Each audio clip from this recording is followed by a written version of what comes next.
Hello and welcome back.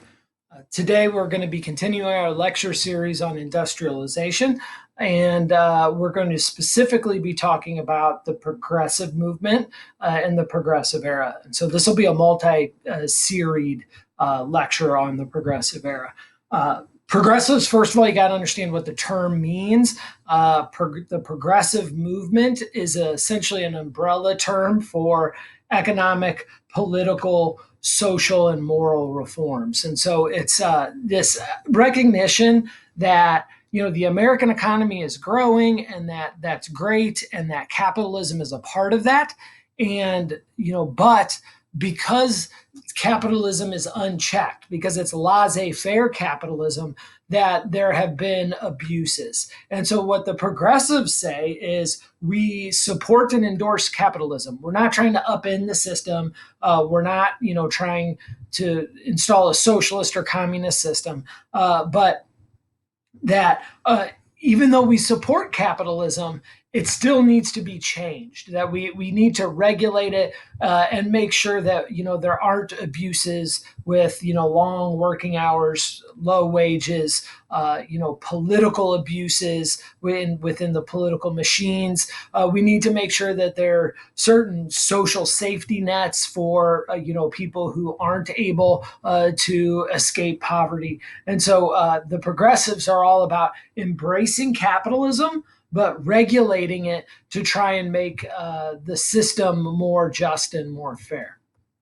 So the progressives actually grow out of a populist movement. Populism was an initial movement, mostly rural and agrarian. That was the movement. The populist implies the popular movement, and that really tried to help what they refer to as the average man. Now, the populist movement will actually fail. So William Jennings Bryan is like the spokesperson for the populist movement. He's going to run for president, and lose, but he's still going to get quite a few votes. The populist movement will ultimately fail because although it says it's a popular movement and a movement for the average man, it's really an agrarian movement, and it's primarily designed to help farmers. The populist movement will grow out. The progressive movement, I should say,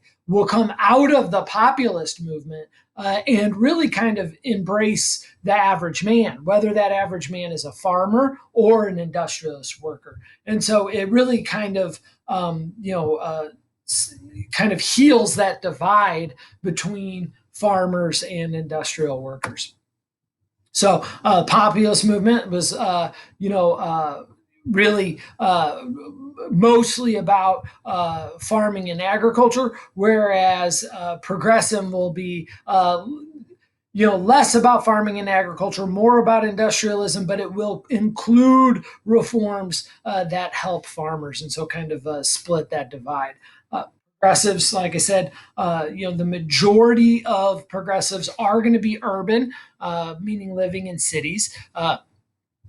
They're going to tend to be more highly educated. They're going to be your middle class people, and that's important because it makes the movement less radical. And so it will contain farmers, it will contain industrial workers, but kind of the driving force of the movement are going to be, middle class kind of average Americans that are looking at the system and saying, "Hey, look, there are abuses here, and we need some government regulation to step in and stop those abuses."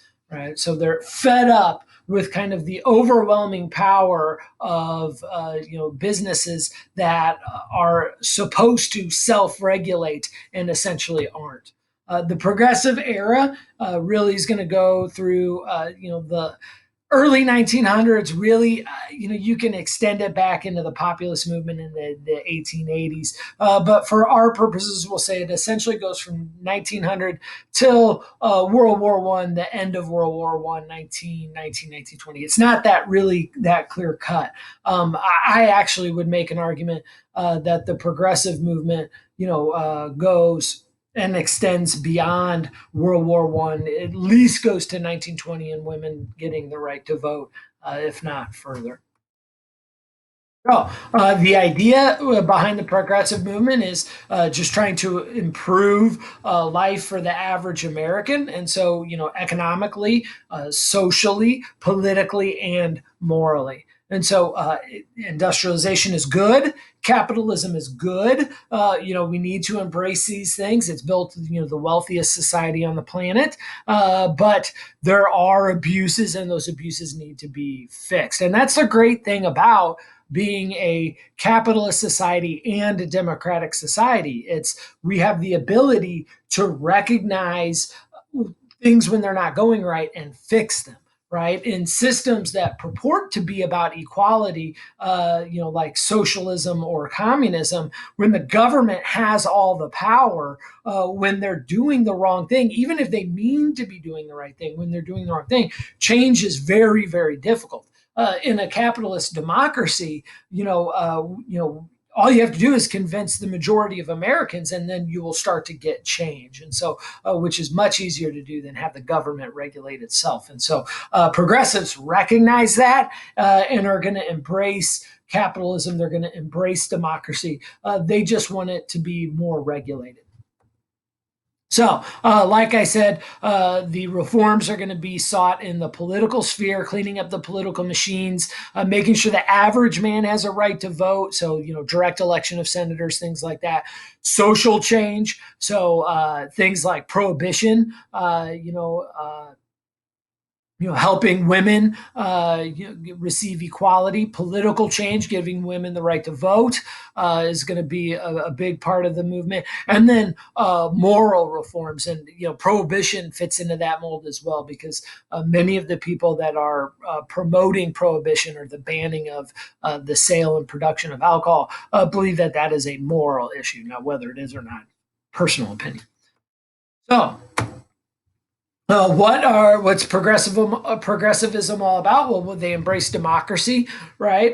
The people having a say in the government is what brings about change. So they promote democracy. They are going to promote scientific efficiency. They really believe that science and applied to society and to business can fix a lot of our problems. If working conditions are unsafe in factories, technology and science can help fix that. And so they want efficiency in industry, but also in government, right? Government waste, government spending. That's the people's money, and so that needs to be efficient as well. They're going to promote regulation that, in an unchecked, laissez faire capitalist system, there are definitely going to be businesses out there that, to make as much money as possible, are going to skimp on safety, safety for the workers and safety for consumers. And so they say, look, businesses need to make money because we need new inventions that make all of our lives better, including poor people. We need businesses to create jobs. We need all that, but they have to be regulated. They have to be able to operate within a certain set of rules that don't allow them to cheat workers or consumers. And then social justice. And so, the idea that, women don't have the right to vote, they're going to believe that, women need to get better education and have access to better education, I should say. So social justice is going to be a part of the movement. And then prohibition, the idea that alcohol is like the root of a societal evil is going to be a widely held belief, and so limiting and then eventually eradicating alcohol consumption is going to be a big part of their movement. Now they're going to do lots of great things. The progressive movement, it's interesting. They set the country on a path to accomplish lots of great things. The actual progressives will kind of die out before they get things accomplished. But it's the groundwork that the progressives do that are going to get us things like direct election of senators, women having the right to vote, a income tax system that is going to be progressive, where the rich pay more to pay for services. They're going to help clean up political machines. They're going to do lots of great things. Prohibition, probably not one of them. Prohibition, and talk about this in future lectures. But prohibition will essentially fail, and actually the opposite will happen. We're not going to get less crime because of prohibition. We're going to get more crime because of prohibition. So, who are the progressive supporters? Oh, well, like I said, it's going to kind of encapsulate the populist movement and then fold it into an urban industrial movement as well. So, farmers are going to be supportive of the progressive movement. They want regulation of the railroads. We kind of talked about this earlier with guys like Rockefeller, who got massive railroad rebates because he filled so many trains with his oil and kerosene. Well, railroads made that money. The discounts that they gave to big business like Rockefeller, they had to make that money up, and they made it up by overcharging farmers. Like small farmers couldn't negotiate discounts the way big businesses could. So farmers feel like they're being gouged, and they want regulation of the railroad to where railroads can't just charge whatever they want, and they'll get that. Right, urban middle class who are looking around, and although they've, most of them, climbed out of poverty and made it into the middle class, they're still looking at the wealthy elites and saying we can't compete with them. We need to have access to education. We need to have social safety nets. If you're in the middle class, everybody in the middle class knows you're just a couple of major life disasters away from losing everything. And so we want to have social safety nets that make that less likely. So the middle class is looking around and saying, hey, we want to try and provide a little bit more safety for us and allow us to compete a little bit more fairly with the wealthy. And then industrial workers that want safer conditions, better hours. The progressives are going to promote all of those things as well. And then the last group are going to be the muckrakers. And a muckraker is going to get the term muckraker is going to be created by Teddy Roosevelt, because they're journalists, and they're the ones that are complaining about the perceived evils of the day. And Teddy Roosevelt's like, oh, these journalists, they're always down in the muck, raking the muck, right? The crap. And so they get the term muckrakers because they're always talking about, they're perceived as being very negative, right? Because they're always talking about, the bad stuff in society, but they are exposing a lot of those things to people, right? Industrial workers don't know that railroads are ripping off the farmers. The farmers don't know that the industrial workers are working in unsafe conditions. And it's going to be the muckrakers that expose all that are going to unite all these, different groups. What are muckrakers? They are writers that just write about the perceived evils of the day. They're guys like Upton Sinclair, who's going to expose the meatpacking industry for how gross it is, and really more than just exposing the meatpacking industry. He's going to, talk about and expose in his book, The Jungle, which is mostly about immigrants and the Lithuanian immigrant, and kind of how he gets ripped off and abused constantly. And so he's going to write about the plight of the immigrants in America. We're going to have Lincoln Steffens and Ida Tarbell. Ida Tarbell is going to write a history of the Standard Oil Company, and the history of Standard Oil Company is going to expose Rockefeller's monopoly and essentially bring down that monopoly and set a precedent of the antitrust laws actually breaking up monopolies to benefit consumers. Lincoln Steffens is going to he's going to write about he's going to write for McClure magazine essentially a series of articles that ultimately ends up becoming a book called The Shame of Cities, and it's exposing political corruption in the political machines. These guys are going to be criticized as being socialists, Socialist is somebody who believes in the government ownership and running of businesses. There's degrees of socialism. Sometimes the government regulates business and they don't own it. But it essentially is when the government sets wages and prices. We've talked about in previous lectures kind of what that does to the economy. It de-incentivizes work. You start to see shortages of goods and supplies. There's really not been any examples of socialism in history that's worked out, but it's set up as this kind of ideal form of government where everybody is equal economically.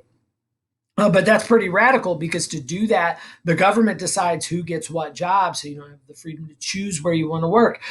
You can't, work overtime to get a raise because everybody's got to be, paid equally. You're not going to be able to, start your own business if you want. The government's going to have to give you the okay for that. And so, if everybody's getting paid equally, there's really no benefit to taking a risk and creating a new product that everybody gets to enjoy. And so America really fears these socialists. And so a lot of that is going to be projected onto the muckrakers. They think, oh, you're trying to change society too much, and most of us are benefiting from this system, and so we don't want to change. We don't want to change, and so you must all be socialists. Well, for most of these people, that's not true. Ida Tarbell embraces capitalism. Lincoln Steffens isn't a socialist. Upton Sinclair might be. The last chapter of his book, The Jungle, it seems like he's promoting socialism. What I would suggest is read the book. It's a fascinating book, and although it is fiction, it is pretty historically accurate. And so I would suggest you read it, and then you tell me if you think he's promoting socialism. But for the most part, muckrakers are not socialists. That is just kind of a derogatory term that critics that don't want change are going to label the muckrakers as, and they're going to be able to do that relatively effectively. But it's the muckrakers that really make the movement possible and it's going to get change because it's going to expose the average person to kind of some of the abuses that are out there. So that is where we're going to conclude today's lecture. This is part one of the progressive era. We will continue with another lecture on the progressive movement tomorrow. Thank you very much for your time.